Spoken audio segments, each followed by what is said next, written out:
This episode is sponsored by BetterHelp. October 10th is World Mental Health Day, and this year we are saying thank you to therapists. BetterHelp therapists have helped over 5 million people worldwide on their mental health journeys. That's millions of stories and millions of journeys. Behind each one of them is a therapist who showed up, listened, and helped someone take that next step forward.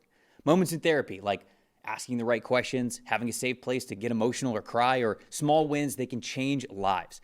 This World Mental Health Day, BetterHelp is honoring those connections and the therapists who make them possible while showing how easy it is to get guidance from a licensed therapist online with BetterHelp. I've been doing therapy for over 2 years and I couldn't recommend it enough. It's helped me so much with relationships with my friends, families, even myself. It's helped me understand myself better, and it's just made for such a better life. It really has. With over 30,000 therapists, BetterHelp is the world's largest online therapy platform, having served over 5 million people globally. And it works with an average rating of 4.9 out of 5 for live sessions based on over 1.7 million client reviews.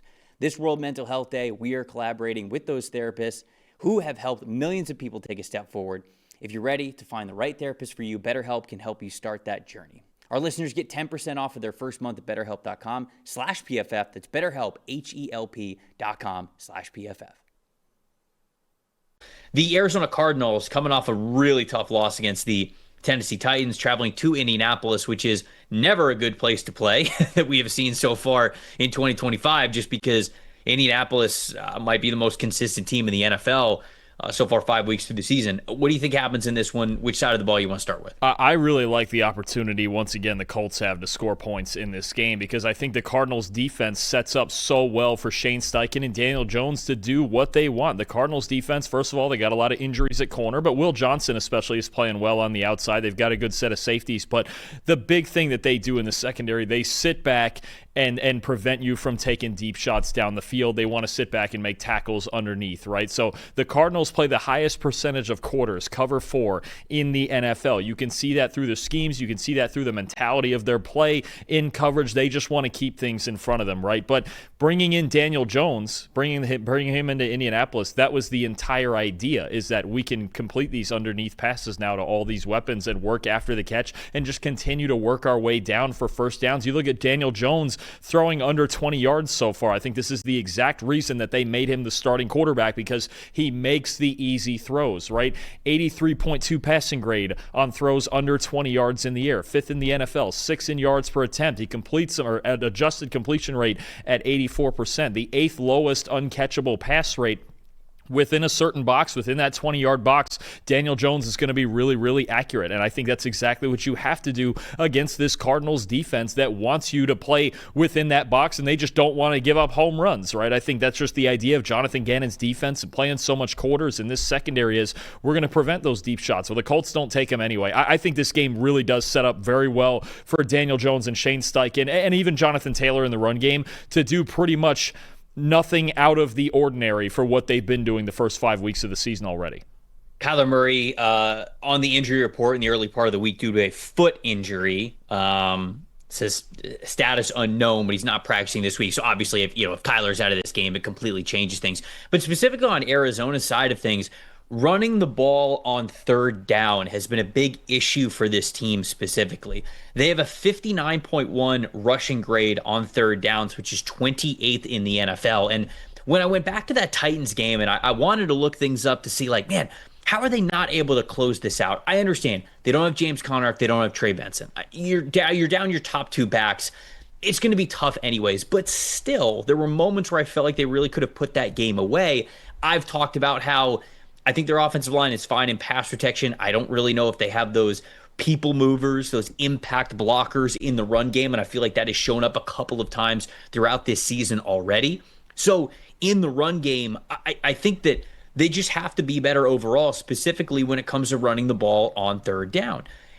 And I went back and I looked at sort of the play sheet of the third and fourth quarter of that game, really after they got up 21-6. Okay, what were the series like? And it was a lot. It was 3 and out, 6-play drive. Like it really was not sustained drives. It was not a good performance at all from the offense down the stretch. Drew Petzing, their offensive coordinator, has talked about, hey, like I didn't call.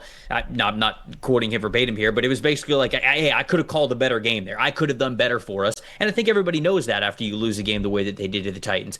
But when I'm watching these plays, or I'm looking at the results, it was like, okay, run for not a lot of yards, run for not a lot of yards, passing the ball. Okay, then they had a penalty. Okay, passing another penalty. And so it felt like whenever they were dropping back to pass, they had a lot of penalty issues. And then Petzing was like, okay, well, I'm going to lean on the run game a little bit more. So we're not, shooting ourselves in the foot a little bit here. But then they couldn't convert on the ground. So that to me is a major issue of this team now with James Conner out for the season and Trey Benson on short-term IR is they still have to figure this part out because I already felt like the Arizona Cardinals were too boom or bust with those top two running backs in the lineup. When we talked about this Arizona Cardinals team, remember last year we said they are at their best when they're running the football. We all like to talk about Kyler Murray and the potency of the passing game and everything like that, but this is going to be a theme that you're going to hear from me throughout this entire episode because I just kept going back to how do teams defend the run and how do they run the football. And 5 weeks into the season, the teams that know how to run the football and defend the run are the ones who are truly getting ahead early here in 2025. And I don't think the Cardinals can do that. The Cardinals don't have a great rushing attack, and I think that's a major point of contention with their offense being as inconsistent as it is. Do they have the ability to rush on third down, especially on the third down opportunities where it's 3rd and 4 or less? Do you have the ability to pick up those first downs? Do you have the backs in the backfield, and do you have the offensive line that knows how to get it done? That is the thing that I'm looking forward to the most in this game as a bounce back area for the Arizona Cardinals. But ultimately, I do think that they lose this one because it's hard for me to pick against Indianapolis. I'm going to say 28-23. I think the Cardinals bounce back a little bit on the offensive side of the football, so I'll give them something around 20, low 20s, something like that. But I got yelled at for saying that the Colts were going to give up too many points against the Raiders last week, and so I'm not going to quite go that high this week. But I do think the Cardinals give it a much better effort than what we saw the week before.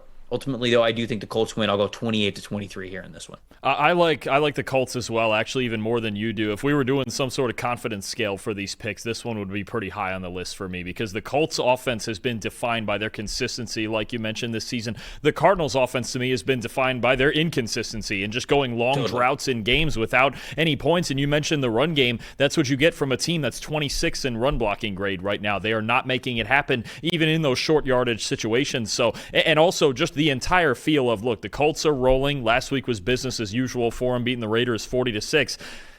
Mentally getting over what just happened for Arizona against the Titans at home, and now having to go on the road against a really good team, and especially now if Kyler Murray's either out or compromised, if it's Jacoby Brissett in there. I mean, I just think there's a lot of problems for the Cardinals right now, and their offense, I do not trust it to be consistent for 60 minutes like I do with the Colts. I have the Colts 28-17.